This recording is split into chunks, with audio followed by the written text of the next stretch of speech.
Hello friends नमस्कार जय जगन्नाथ मोर गोटे फ्रेश ब्लॉग को आपण मानक स्वागत करुच्ची। मुझे किसी गोटे ब्यूटी टिप्स नहीं आसी भिडियोटी को कंटिन्यूस करूँ लाइक करूँ शेयर करूँ हाँ कम सब्सक्राइब करने न भूलु। मुझे केमी मैंने बनाऊँगी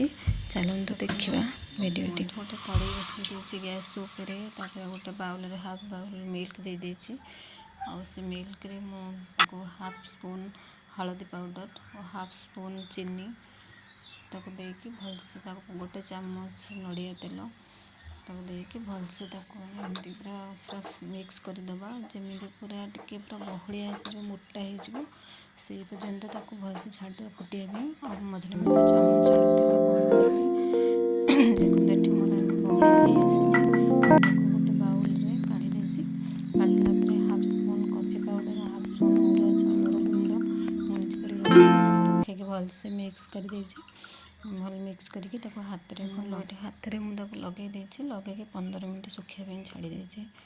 15 मिनट मोर हो जाए सुखिकी देखो स्किन टाक टाइट करके जिते रगड़े भाई बाहर करेंगे छोट छोट जो सब होता हेयर से सब पड़ो कैमेरा ठीक से देखा जाऊनी